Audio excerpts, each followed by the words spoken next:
Hola, buenos días. Yo les voy a hablar acerca del primer tema, que es reforma, contrarreforma y naturalismo. Bueno, les voy a explicar principalmente qué es. Se dice que durante el Renacimiento es cuando aparece esta nueva reforma para entender al mundo y a la educación, favoreciendo el cambio de las ideas que tiene el hombre. Se inició en el año 1517 aproximadamente y su principal representante es Martín Lutero. Bueno, él no estaba de acuerdo a las prácticas religiosas que llevó a generar un movimiento. Esta inconformidad lo lleva a ser un líder que gracias a ello se le llamó Reforma Protestante, lo que trajo a él como consecuencia esta gran rebeldía a la excomunión de la Iglesia y de ser un monje. Esto sucedió a una nueva confesión religiosa del cristianismo llamado luteranismo. Bueno, el luteranismo es una de las ideas principales de las ramas del cristianismo que creen Jesucristo como único fundador espiritual. La Biblia es citada como la única fuente autoritaria, religiosa, y tiene dos sacramentos, que es el bautismo y la comunión. Bueno, sus principales causas de la reforma fue la crítica de vida poco piadosa de algunos miembros de la Iglesia centrada en la riqueza de criterios, los intereses políticos y los abusos de la Iglesia. La contrarreforma nace para enfrentar a la reforma protestante con el llamado Concilio de Trentón, por lo que este da concilio a Roma y le da más importancia a las obras y no a la fe, y se le sigue dando seguimiento a los dos sacramentos de Lutero. Como ya lo habíamos mencionado, el primer sacramento era el bautismo y el segundo sacramento era la comunión. Bueno, y para finalizar los temas de reforma, contrarreforma y naturalismo, vamos a hablar sobre el naturalismo. Bueno, la educación va más allá de la imposición pretendiente que el niño para que él se desarrolle y se desenvuelva liberalmente, según Juan Jacobo Rousseau. Formar al niño como un ser social en función del bienestar. El niño nace bueno por naturaleza y la sociedad lo corrompe. Uno de los rasgos del hombre natural es el amor al prójimo y la razón.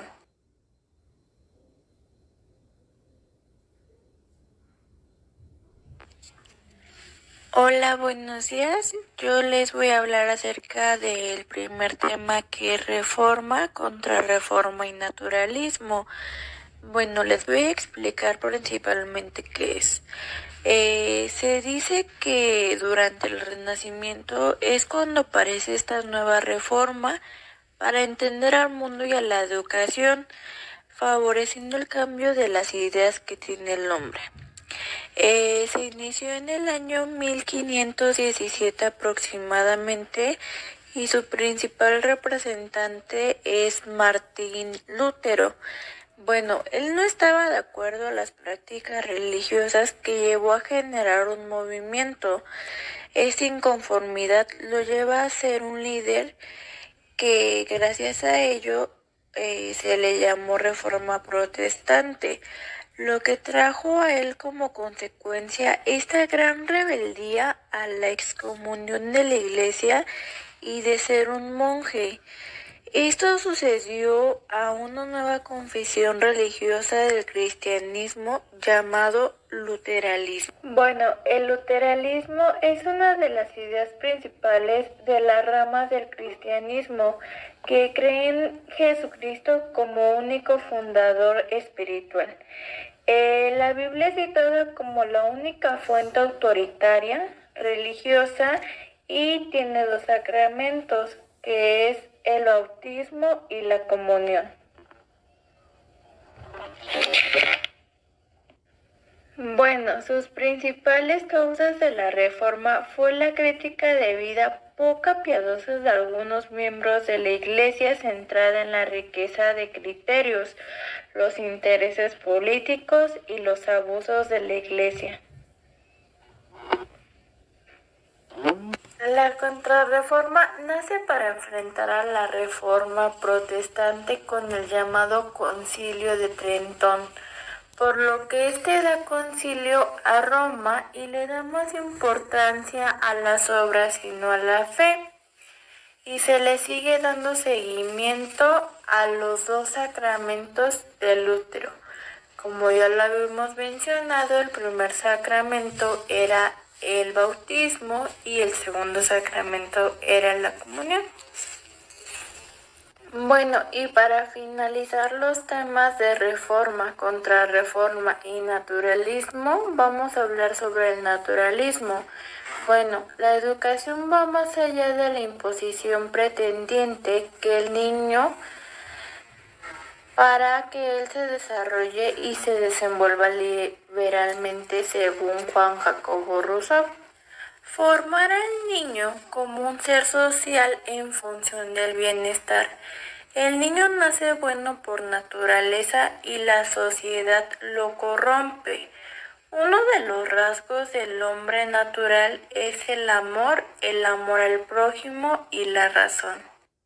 Bueno, y vamos a pasar al siguiente tema de la materia de historia de la educación, que es la ilustración. Bueno, la ilustración fue un movimiento cultural, intelectual y filosófico que se desarrolló en Europa durante el siglo XXIII y tuvo gran influencia sobre los procesos sociales y políticos de Europa y América hasta principios del siglo XIX. Bueno, este movimiento también es conocido como iluminismo, porque consideraba que la razón era la luz que iluminaría el conocimiento humano para sacar a la humanidad exactamente de la ignorancia y de esta manera construir un mundo mejor. Es por eso que a partir del siglo XVIII suele llamarse el siglo de las luces. Bueno, sus principales características de la Ilustración se difundieron entre las clases de los burgueses y el sector de la autocracia. Sus ideas se discutían en los salones organizados por las señoras de clases altas, donde se reunían filósofos, científicos, artísticos, literarios, y bueno, y entre estos grandes se transformaban.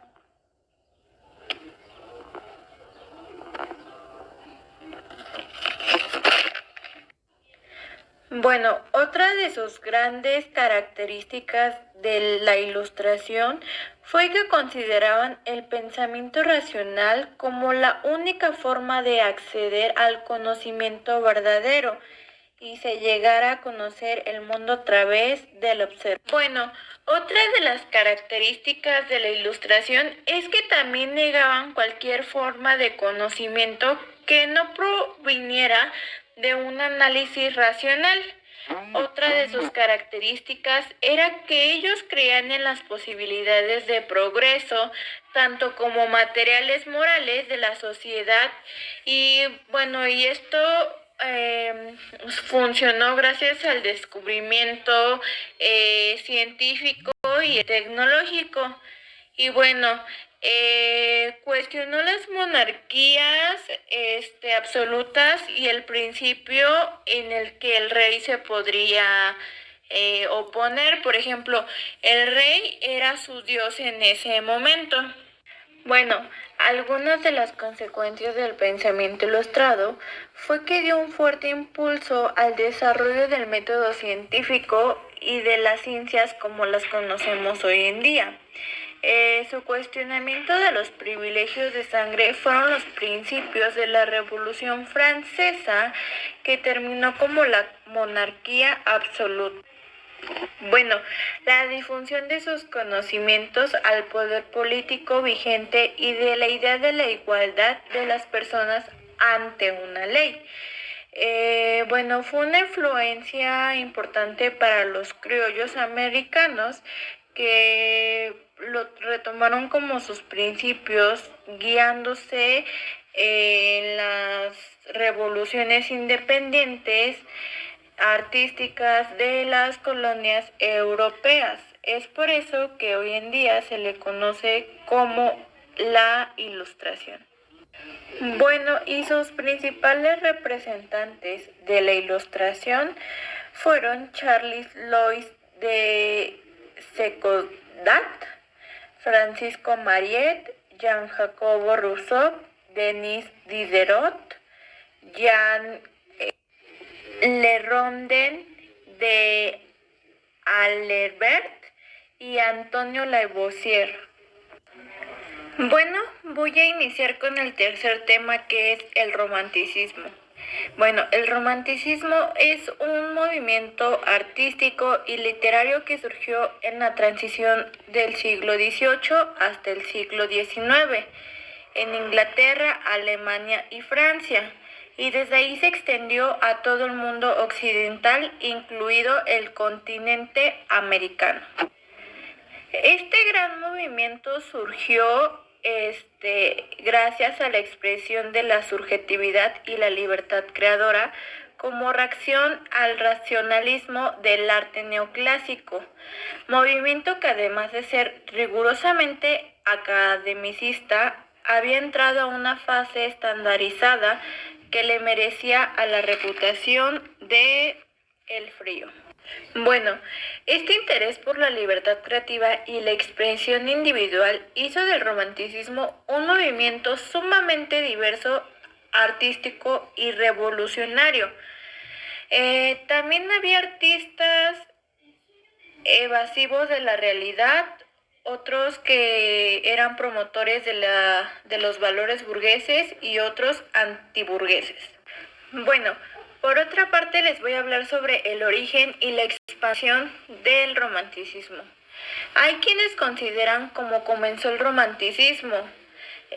Las baladas líricas fue el nombre que se le conocía antes llamado el romanticismo, que era una colección poética de William Wordsworth. En Alemania el romanticismo era muy reconocido porque era literario y surgió de la mano del autor Johann Wolfgang. En Alemania el romanticismo era la literatura que surgió de la mano del autor Johann Wolfgang. Luego de la Revolución Francesa, en 1789, el romanticismo llegó de la mano de los Estados Unidos gracias al escritor Edgar Allan Poe. Culturalmente, en el siglo XVIII estuvo marcado por el iluminismo, que preconizaba el triunfo de la razón sobre el fantástico de la libertad del pensamiento y la fe en el progreso como nuevo sentido de una nueva historia. La religión perdía la influencia pública y era combinada a la esfera privada. La revolución industrial, que era transcurrido paralelamente, consolidó a la educación en la burguesía como clase dominante y como forma de una clase. Bueno, y a continuación les voy a decir las principales características del romanticismo. Una de las primeras características era en los duros acentuaban la importancia y las emociones de identidad. La segunda era que se oponían a la originalidad. La tercera era que las obras exponían un gusto por los temas misteriosos y el cultivo de género era narrativo. Los representantes del romanticismo, hay algunos que ya los mencionamos, como Johann Wolfgang, como Mary Shelley, como Jean Jacobo Rousseau, como Victor Hugo, como Alexander Dumas, entre otros. Y por último les voy a hablar del tema del pragmatismo. Este va más a la práctica y se le considera una corriente filosófica iniciada a través de finales del siglo XXI. Pretende recuperar la razón y los valores humanos del dominio sobre la acción y se da a través de la experimentación y observación. Bueno, una de sus características más principales es la de que se opone a las especulaciones y no tienen prácticas, que afirma que la verdad está relacionada con el tiempo y el lugar del objeto de la investigación, y que la verdad es aquella que satisface los intereses objetivos del individuo. Bueno, el pragmatismo tiene tres representantes. Uno de sus representantes es Charles Spice, que él decía que el pragmatismo era ante todo un método para aclarar ideas y que debe tener presente qué es lo que quiere hacer y tener. Bueno, y otro de sus representantes es William James, que él decía que él trata de superar la noción de la correspondencia entre nuevas ideas. Y el último representante es John Dewey, que decía que la única verdad la vamos a encontrar en la verdad si es útil, es verdad. Es decir, que cualquiera que se nos haga más práctico o más fácil, él dice que todo es verdad. Bueno, y la explicación de la realidad se define con tu propia experiencia, al igual que la educación. Bueno, y para cerrar este cortometraje, yo les voy a decir que nos permite conocer el pasado y entender el presente que hemos vivido. También para entender el cambio que ha tenido la sociedad a lo largo del tiempo y lo que hemos vivido. Y bueno, mi aprendizaje he aprendido muchas cosas porque tenía mucho tiempo que no veía esta materia. Creo que la última vez que la vi fue en la primaria.